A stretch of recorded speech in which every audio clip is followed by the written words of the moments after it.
Aujourd'hui, je fais une capsule sur le Frexit, sujet qui, je le sais, tient à cœur à une grande partie de notre audience. Et je vais vous parler du Frexit et de la dégradation de la note de la France par Standard & Poor's, la plus grande agence de notation, qui avait déjà mis sous surveillance négative la note de la France en AA, surveillance négative il y a un an, et qui aujourd'hui nous met en AA-. Et je vais vous expliquer ce qui se passerait si la note de la France était dégradée du fait du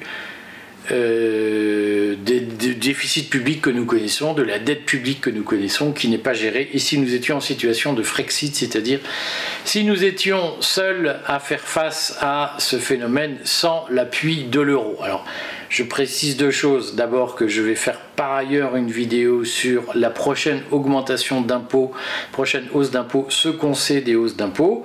Vous avez, si vous avez suivi la presse, remarqué que Bruno Le Maire s'est précipité pour dire qu'il n'y aurait aucune hausse d'impôts à court terme. Et bien entendu, vous n'êtes pas dupe. Vous savez que ça arrivera, simplement Bruno Le Maire prépare sa sortie. Bruno Le Maire espère être candidat en 2027 et donc il prépare d'ores et déjà les conditions de sa sortie pour pouvoir être candidat en 2027, l'espoir fait vivre, et donc il nous explique qu'il n'y aura pas de hausse d'impôts, il va attendre que le gouvernement le force à augmenter les impôts pour partir cet été. Tout ça est à peu près écrit. Je vais faire une capsule spécialement dédiée à cette question, vous ne m'en voudrez pas, j'espère, si je la réserve à nos abonnés. Je réexplique pourquoi nous faisons des contenus spéciaux pour les abonnés. C'est que sur le fond, on a effectivement un sujet, c'est que dans les capsules gratuites, on a, je vais vous le dire comme ça, des tas de zinzins qui viennent nous écrire des insultes. Voilà.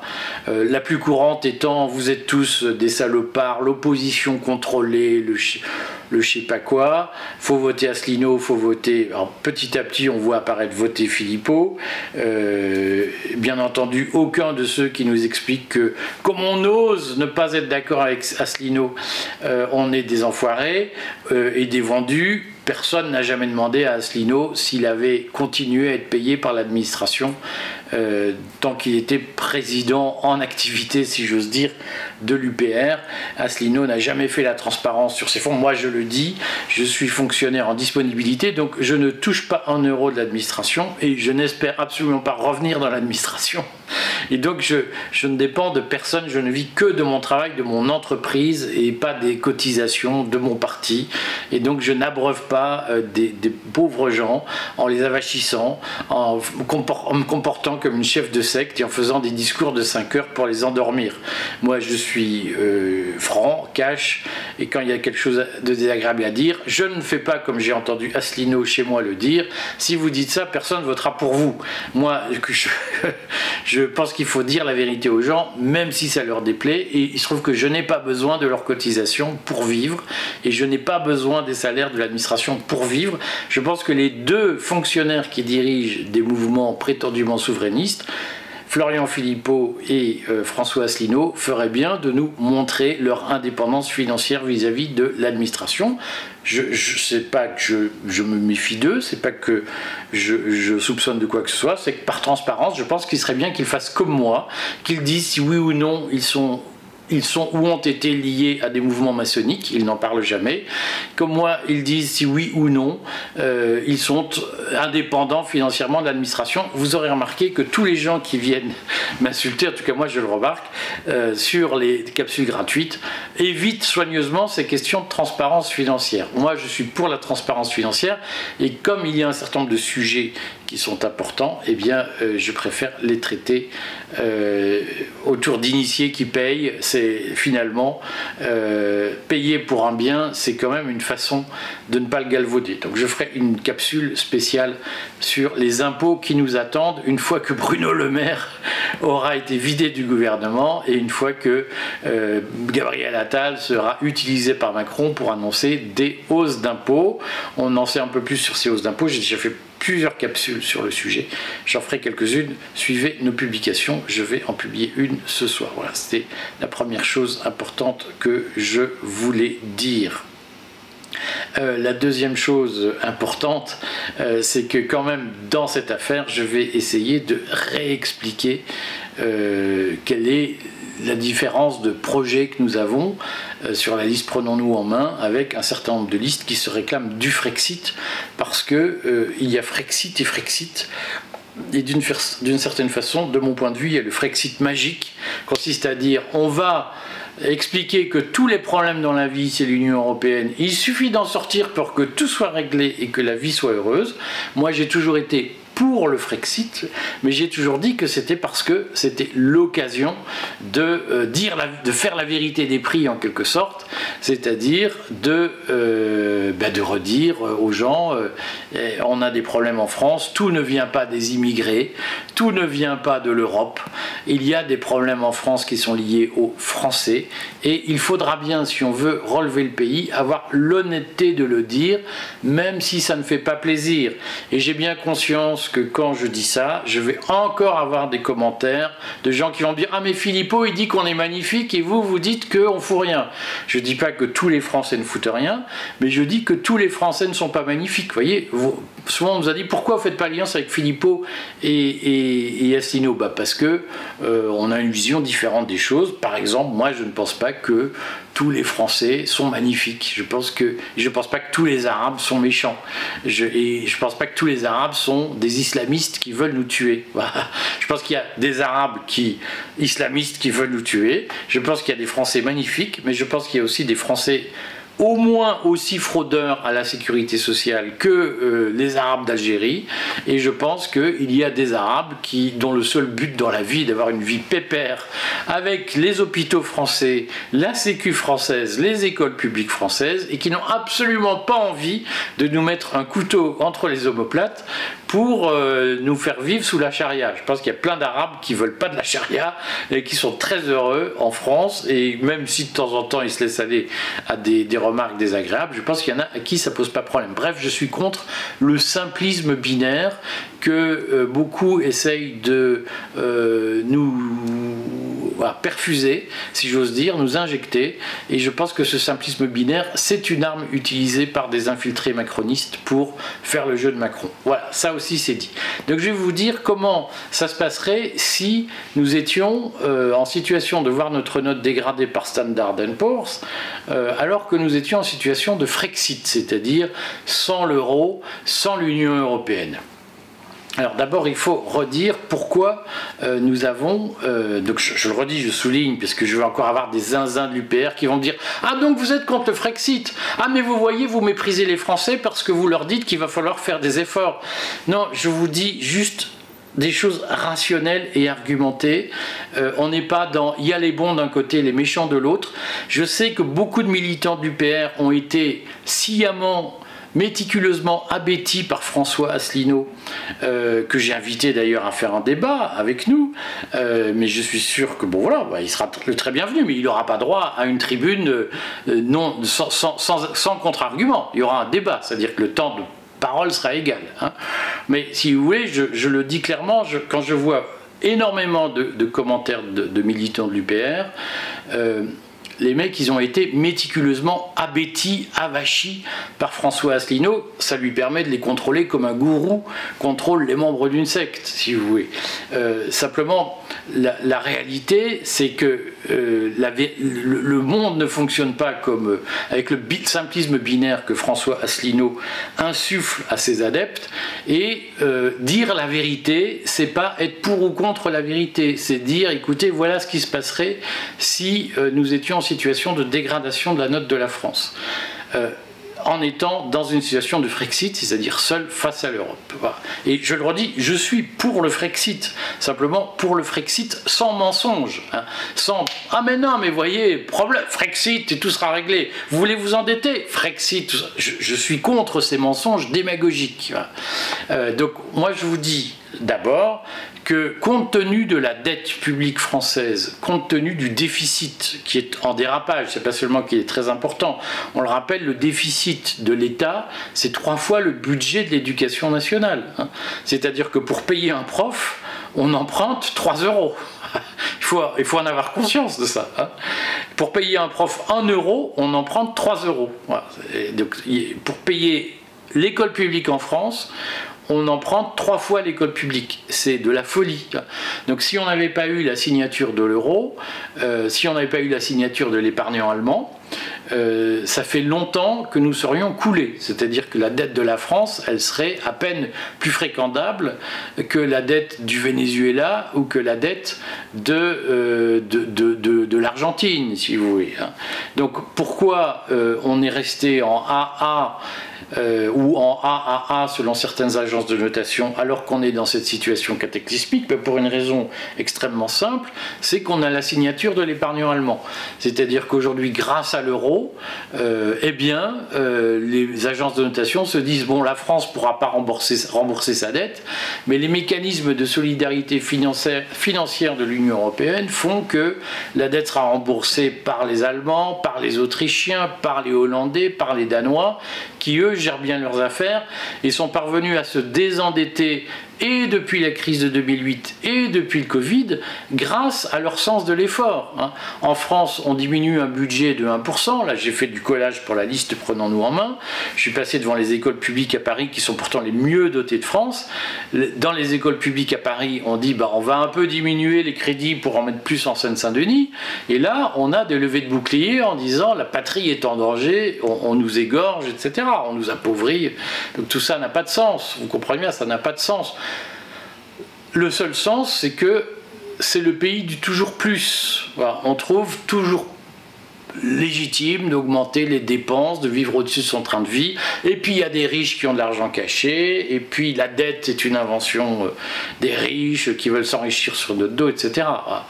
Donc aujourd'hui, en France, on a ce sujet qui est que si on avait vécu sans l'euro depuis 10 ans, eh bien, on serait dans les choux, on serait ruiné, on serait probablement en faillite, parce que tout le monde aurait spéculé sur l'incapacité de la France à rembourser. Si ça ne s'est pas passé comme ça, c'est parce que tout le monde se dit, mais l'Union européenne ne laissera pas la France être en faillite. C'est d'ailleurs pour ça que les gouvernements qui se succèdent depuis 2008 et qui explosent la dette sont tous des gouvernements qui parient sur le fait que l'Europe payera pour nous. Après, je connais la théorie des zinzins du Frexit, si j'ose dire. Il y a des gens rationnels qui veulent le Frexit, il y a des zinzins qui discréditent le Frexit. Tous ceux qui disent ah oui non mais dès que vous n'êtes pas d'accord avec nous, c'est que vous êtes pour l'ennemi. Voilà. Et il ne peut pas y avoir de divergence d'opinion par rapport à nous, sinon vous êtes un salaud, de l'opposition contrôlée, etc.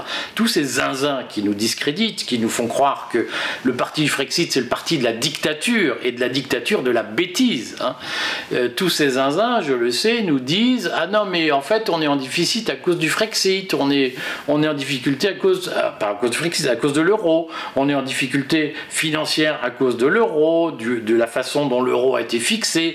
Et puis j'entends toutes les bêtises que les gens répètent sans comprendre.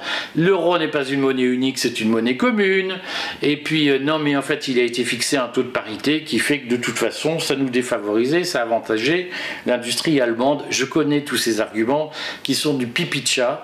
Et je me dis, mais comment des gens, j'en vise un, vous l'avez compris, qui était inspecteur général des finances, comment peut-on, quand on est inspecteur général des finances, répéter en boucle des bêtises pareilles? Alors qu'effectivement le taux de l'euro ait été mal fixé ou fixé dans des conditions en 2000 qui étaient favorables à l'Allemagne, je n'ai aucun doute là-dessus. Simplement, depuis 20 ans, 25 ans, les entreprises françaises ont eu le temps de s'adapter, parce que ce qu'il faut comprendre, c'est que quand il y a un différentiel entre monnaie ou un différentiel entre taux de change, les entreprises qui sont pénalisées par un taux de change, si vous voulez, je ferai une capsule sur ce sujet, les entreprises qui sont pénalisées par un taux de change s'adaptent, c'est-à-dire qu'à un moment donné, elles adaptent leur coût de production, leur façon de produire pour ne plus être en position difficile vis-à-vis de la concurrence. Donc si la fixation du taux de change de l'euro a pu nous handicaper en 2002, 2004, pourquoi pas ? Mais ensuite, et spécialement à partir de 2008, toutes les entreprises françaises ont eu le temps de s'adapter à cette concurrence. Et donc si 15 ans après la crise de 2008, on en est à avoir une situation de sinistre, nous sommes sinistrés industriellement. C'est pas à cause du taux de change de l'euro, ça c'était pour les premières années de l'euro, c'est parce que depuis 2008, on a continué à aggraver les conditions de la compétitivité des entreprises françaises, à inventer toujours plus de normes, et les normes, elles ne sont pas qu'européennes, bien entendu, il y a des normes européennes, mais pas que, il y a des surtranspositions françaises. J'ai cité, allez chercher, si ça vous intéresse, le cas des tomates bio produites sous serre, qui ont, du fait de normes françaises, de Bercy, l'administration d'origine de François Asselineau, Bercy a édicté des normes qui interdisaient aux producteurs de tomates bio françaises de les vendre en hiver sous l'étiquette tomate bio, alors que le producteur espagnol, le producteur marocain avait le droit, lui, de vendre ses tomates bio en hiver. En France, c'était interdit. Donc on a des producteurs de tomates bio sous serre en France qui subissaient la concurrence du Maroc et de l'Espagne et qui en plus avaient interdiction de se présenter comme tomates bio sur les marchés français alors que les Marocains et les Espagnols avaient le droit de le faire. La situation était tellement anormale que les producteurs de tomates bio françaises ont dû faire un recours devant le Conseil d'État. Ils l'ont gagné en juin 2023 et ils ont obtenu la suppression de cette norme inventée par Bercy. C'est-à-dire qu'à Bercy, administration de François Asselineau, sur laquelle François Asselineau n'a jamais dit quelle était sa position depuis 2011, en tout cas pas à ma connaissance, l'administration d'origine de François Asselineau, elle a pénalisé les produits français, sciemment. Et ce n'était pas une norme européenne, c'était une norme française. Et donc, là aussi, si vous voulez, il faut dire que depuis 2008, plein de pays européens se sont adaptés à la concurrence, ont diminué leurs coûts, ont diminué leurs normes. En France, Bercy a continué à augmenter les normes françaises, a continué à rendre plus compliquée la production en France et a continué à augmenter les coûts du travail en disant aux salariés, vous avez toujours des droits nouveaux. On va en inventer. Le compte formation individuelle, le compte bidule, le congé paternité, le machin, le truc. Enfin, tout ça est du délire. Voilà. Et donc en France, depuis 2008, on a continué à aggraver le manque de compétitivité de nos entreprises en inventant des normes, des droits nouveaux, des coûts nouveaux, alors que nos voisins européens, eux, se sont majoritairement organisés pour baisser leurs coûts et pour se désendetter. Et donc, là aussi, je sais que plein de zinzins du Frexit disent « Non mais si en France ça va de moins en moins bien, c'est à cause de l'Europe ». Non, c'est juste à cause de nous. Et à cause de ce mensonge, de ce pipotage, où on dit aux gens « Vous êtes malheureux, on va vous inventer des droits nouveaux pour combler votre malheur ». Alors que les salariés français sont probablement les mieux traités du monde. Hein. Ah oui, non mais vous êtes des pauvres malheureux. Et plein de salariés n'ont pas compris qu'on leur disait « Vous êtes des pauvres malheureux » pour éviter qu'ils se révoltent. François Hollande d'abord, Macron ensuite, n'existent que parce qu'ils disent aux gens « Vous êtes des malheureux, on va vous créer des droits nouveaux ». Eux ou leur administration, eux ou leur gouvernement. Tout ça, on ne le dit pas parce que c'est vrai, on le dit pour que les gens ne se révoltent pas contre le système. Et donc, dans ce système où nous avons, je regarde l'heure, tous profiter, enfin moi je suis employeur donc je profite de rien, contrairement à ce que beaucoup de gens croient, mais dans un système où beaucoup de gens ont profité de la machine, ont profité des droits étatisés, des droits communistes pratiquement dans notre système, eh bien nous nous sommes surendettés et nous n'avons pas subi de pression, de dévaluation monétaire, de pression des marchés, parce que majoritairement, eh bien, nous profitons de l'engagement de l'Europe à nous soutenir en cas de problème. Et donc la première chose à dire, c'est pourquoi moi je suis pour le Frexit, parce que je pense que l'euro cache la misère aux Français. L'euro fait croire aux Français qu'ils sont très malheureux alors qu'ils profitent massivement de la solidarité européenne sans le savoir et en étant convaincus que la solidarité européenne les plombe alors que ce qui plombe l'économie française c'est la bureaucratie française hein, qui n'a pas besoin de l'Europe pour plomber le système. Voilà. Ça c'est le premier point. Maintenant, si nous étions, si nous avions fait le Frexit il y a 6 mois, avec tout à coup une dette égale à 120% du PIB ou presque, avec un déficit public égal 3 fois le budget de l'éducation nationale et qui n'est plus sous contrôle, c'est-à-dire que alors qu'on annonce qu'il va se réduire, il dérape. Qu'est-ce qui se passerait si nous étions dégradés? Eh bien, la dégradation de la note de la France par Standard & Poor's, elle retentirait comme un signal d'alarme pour tous les marchés financiers qui dirait la France ne va pas être capable de rembourser sa dette. Et donc là, les taux augmenteraient. Alors je connais là aussi le pipi de chat, la théorie, mais d'une bêtise crasse, qui consiste à dire mais alors la loi de 73 et les Rothschild et gna gna gna, je veux dire le truc du hamster dans sa roue quoi. Et si la France pouvait, si l'État pouvait emprunter à 0% auprès de la Banque de France, eh bien les problèmes seraient réglés. Alors on le redit, d'abord Banque de France ou pas, la France entre 2020 et 2021 a emprunté à moins de 0%. C'est-à-dire que quand la France a emprunté pendant le Covid, l'État a gagné de l'argent en empruntant auprès de la Banque Centrale Européenne, puisque les taux étaient négatifs, c'est-à-dire pratiquement on gagnait 1% chaque fois qu'on empruntait pendant le Covid. Et la dette a explosé, c'est-à-dire que dès que l'État peut emprunter à 0%, c'est guichet ouvert et c'est le grand n'importe quoi et ça part dans tous les sens. Et on le rappelle, cette expérience, elle a existé durant la Révolution française et c'est la crise des assignats qui a ruiné le pays et qui a mis tout le monde par terre à l'époque. Donc si on veut tuer un pays, si on veut tuer l'épargne, si on veut tuer le produit du travail, eh bien on permet à l'État d'emprunter à 0% auprès de la Banque de France. Ça s'appelle faire tourner la planche à billets. C'est comme ça qu'on fabrique de l'hyperinflation. C'est comme ça qu'on affame tout le monde. Et c'est comme ça qu'on met un peuple sans dessus-dessous. Et même, c'est comme ça qu'on crée des révolutions. Et donc, tous les menteurs qui aujourd'hui nous disent « Eh, la loi de 73 !» ils y comprennent rien. La loi de 73 n'a rien à voir là-dedans. Mais si on autorisait l'État à emprunter à 0%, eh bien, la dette, elle ne serait pas à 120% du PIB comme elle l'est aujourd'hui. Elle serait à 200%. Je leur ai dit, la dette, elle a explosé. Elle est passée de 95% du PIB à 120 en quelques mois, parce que la Banque Centrale Européenne prêtait à taux négatif. Donc il faut arrêter avec cette histoire. Là encore, c'est facile. J'entends des gens, là aussi d'une malhonnêteté terrible, qui disent « Ah mais nous on ferait beaucoup mieux que les élus, il faut tous les virer ». Et quand vous leur dites « Bon mais comment vous faites face aux finances publiques ?» Ben, on emprunte directement à 0% auprès de la banque centrale. Ça va durer 3 mois l'expérience, et le pays sera ruiné, à commencer par tous ceux qui se sont achetés leur maison, qui ont 30 000 € d'assurance vie. Tous ces gens-là seront ruinés par cette expérience. Mais c'est tellement facile de mentir. Voilà. Nous serions en situation de Frexit. Qu'est-ce qui se passerait avec l'effondrement de la note de la France et des craintes généralisées sur la faillite imminente de l'État? Bien, c'est très simple. Les marchés spéculeraient tous sur les difficultés financières françaises à venir. Et donc, il y aurait ce qu'on appelle une prime de risque à payer. C'est-à-dire que là où aujourd'hui nous empruntons grosso modo à quelques pourcents, eh bien, le taux d'emprunt, le taux de crédit, le taux d'intérêt du crédit augmenterait très fortement.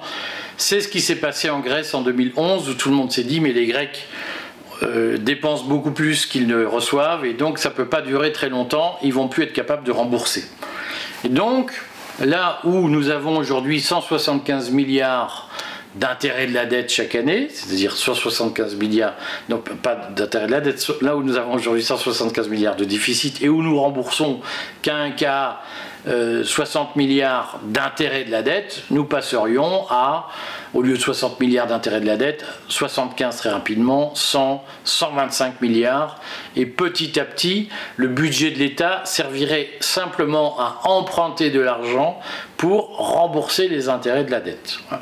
Alors là-dessus, je voudrais faire un sort à la théorie, là aussi, confondante, que je lis mais en fait la dette les Français n'en veulent pas, les Français ne veulent pas de déficit, c'est les riches qui imposent des déficits parce que comme ça ils prêtent de l'argent à l'État et on leur rembourse avec des intérêts.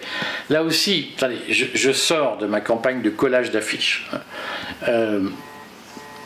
Sur toutes les écoles, je vois, on n'a pas assez de moyens dans nos écoles publiques à Paris. Après, je veux bien qu'on m'explique que c'est les Rothschild, si vous voulez, et toute la finance juive internationale qui paye les associations de parents d'élèves et les syndicats d'enseignants pour demander plus de moyens. Voilà.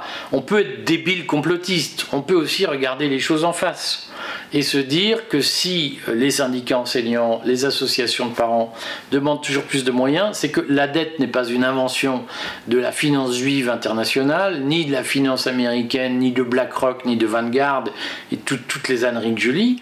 La meilleure ânerie, quand même, c'est que j'ai expliqué dans une récente capsule une vérité que tout le monde connaît, c'est que ce qui fait la richesse des États-Unis, c'est la retraite par capitalisation, qui fait que on crée des fonds de pension colossaux qui collectent les cotisations retraite pour pouvoir délivrer ensuite des pensions. Ça permet aux États-Unis d'avoir un capital énorme.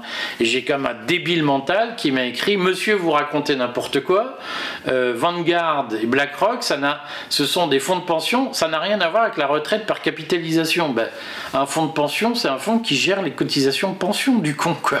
Et là, on se dit, il y a des gens en France qui sont suffisamment ignorants mais prétentieux et arrogants dans leur ignorance pour expliquer qu'un fonds de pension n'a rien à voir avec la retraite par capitalisation. Et ce serait anecdotique, j'en parlerai pas. Le problème, c'est que ça représente des parts importantes de l'opinion. Donc il y a une culture économique un peu exigeante à avoir. Et donc aujourd'hui, on a un sujet, c'est que on peut m'expliquer que ce sont les fonds de pension américains qui payent les syndicats enseignants, les associations de parents pour demander toujours plus de moyens.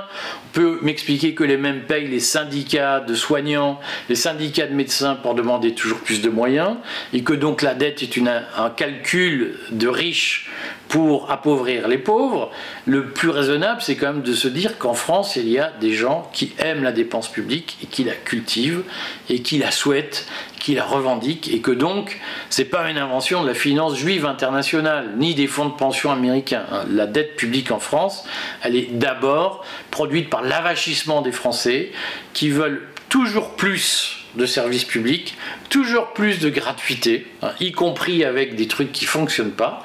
Et quand ils constatent qu'un service public pléthorique ne fonctionne pas, ils disent « Ah, c'est parce qu'il n'y a pas assez de gens, parce qu'il n'y a pas assez de moyens. » Bah oui, il ne faut surtout pas dire aux fonctionnaires qu'ils n'ont pas bien travaillé. Et les mêmes vous disent « Donc il faut plus de moyens, mais surtout pas d'augmentation d'impôts, sauf pour les riches. » Voilà. Tout ça n'est pas cohérent, enfin, c'est de l'enfantillage. Donc, toujours est-il que en France, on a ce problème de fond, c'est que si nous étions en situation de Frexit, avec une dégradation de la note de la France, ça produirait immédiatement de la spéculation sur la dette de la France. Et donc, une augmentation colossale des taux d'emprunt, des taux d'intérêt, et donc un étouffement du budget public. Et l'obligation, très vite, c'est le scénario à l'Argentine que Javier Milei a contrecarré. C'est un effondrement des finances publiques. Ce serait ça le premier, et un effondrement des services publics.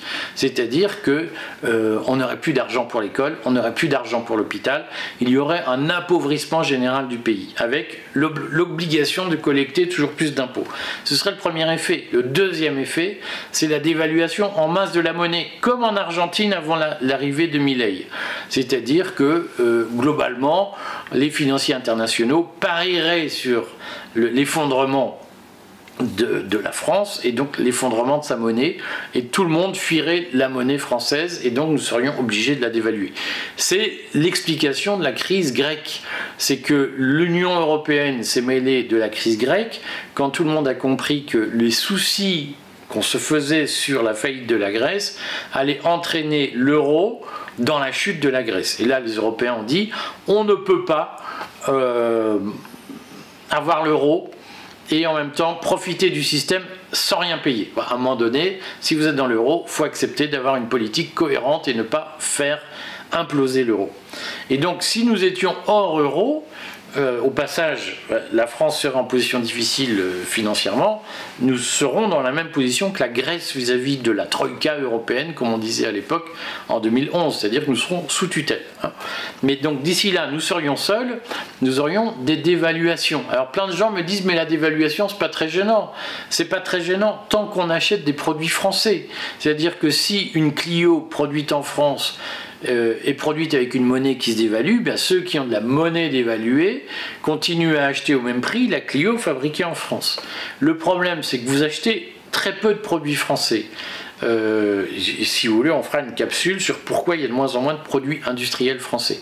Vous achetez très peu de produits français pour une raison assez simple, c'est que les usines sont parties et donc par exemple le téléphone portable que vous achetez qui est devenu indispensable, je le redis, on peut m'expliquer mais on s'en fout des téléphones portables, sauf que moi je le redis, quand je vais à Abbeville en Picardie, je vois que dans le centre-ville de cette sous-préfecture de 23 000 habitants, tous les magasins sont vides sauf les tatoueurs et les marchands de téléphones portables. Et moi, je le redis, quand j'ai voulu avoir la fibre à Abbeville, qui n'était pas une mince affaire, j'ai dû passer 1h30 chez Orange, et pendant 1h30, en semaine, un matin de semaine, j'ai vu des familles avec des jeunes en âge d'aller à l'école, qui venaient chez Orange au lieu d'aller à l'école, pour dire « et la fenêtre, le vide de mon portable, le verre de mon portable, le machin, et puis mon abonnement, est-ce qu'on peut l'adapter, etc. » C'est-à-dire que les seuls magasins qui tournent en France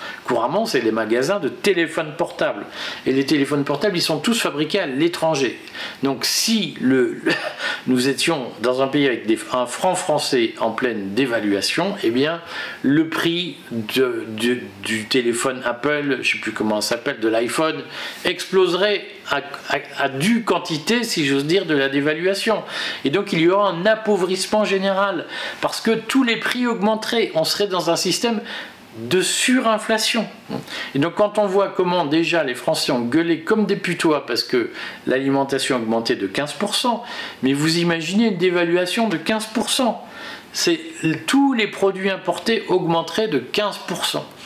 Et là aussi, je sais qu'il y a plein de zinzins du effectivement on s'en fout, c'est pas grave, on achètera français. Je vous garantis que vous allez ramer pour me trouver une télévision française, un téléphone portable français. Et là, déjà, quand on dit téléphone portable, il y a plein de zinzins qui me disent on s'en fout. La télé, il y en a déjà beaucoup moins. Vous allez acheter des Renault fabriqués en France, il n'y en a plus beaucoup, parce qu'elles sont essentiellement fabriquées en Roumanie, désormais, ou en Espagne. Vous allez nous trouver des voitures fabriquées en France, vous allez voir.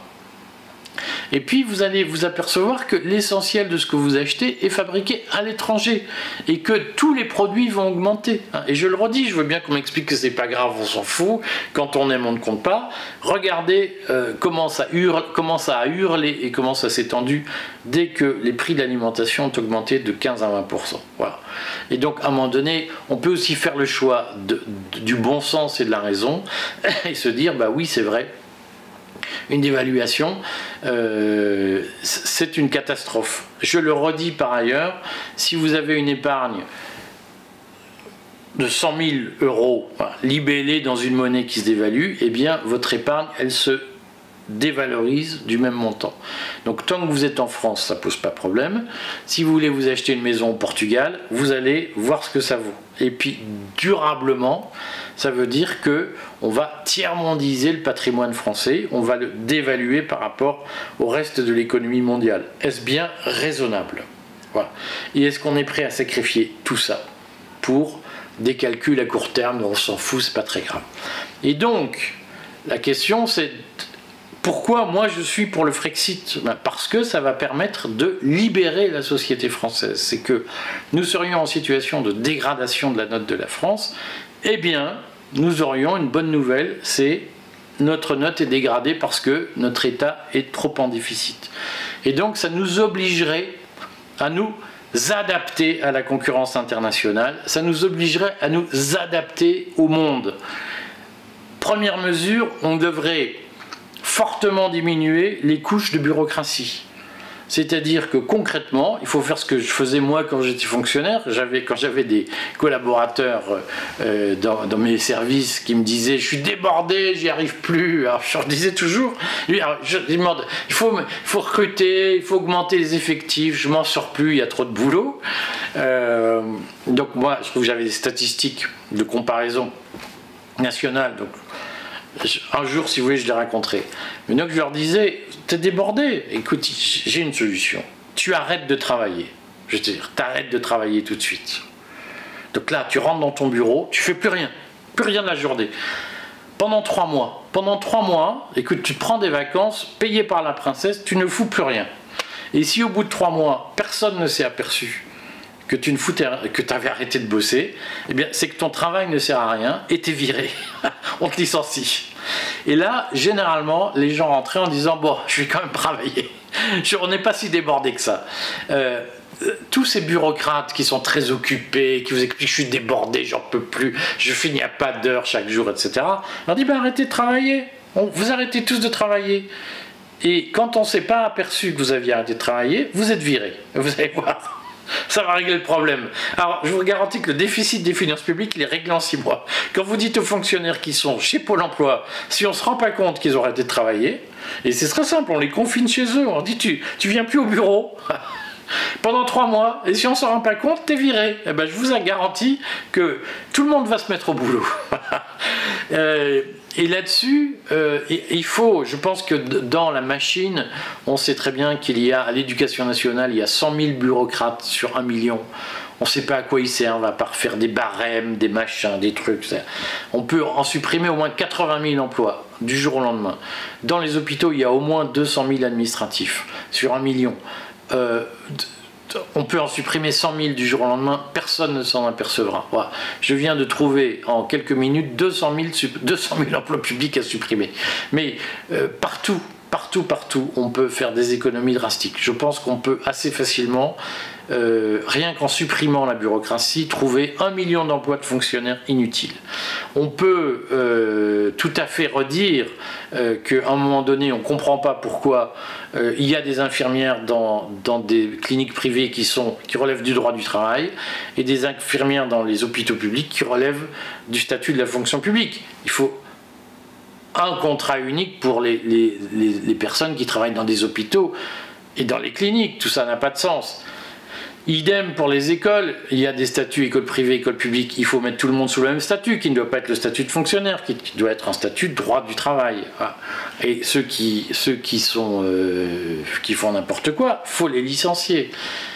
En quelques jours, je vous assure, en quelques semaines, on a supprimé plusieurs millions d'emplois publics, soit parce qu'on les aura licenciés, soit parce qu'on les aura mis sous statut privé, et on va s'apercevoir qu'on va gagner en productivité.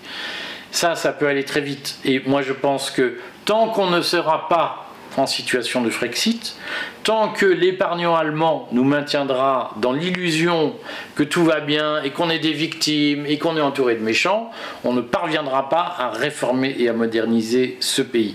Et donc le Frexit est nécessaire pour ça. Voilà. Le deuxième intérêt du Frexit, c'est qu'il nous obligera effectivement à remettre en place les éléments de la compétitivité en France. Donc là, je vous parlais des hôpitaux publics. Moi, ce que je vois, c'est que, je ne vais pas rentrer dans ma vie privée, mais j'ai dû faire appel à une infirmière libérale à la maison pour ma fille, qui est venue lui faire des soins post-opératoires. Et cette infirmière libérale travaillait avant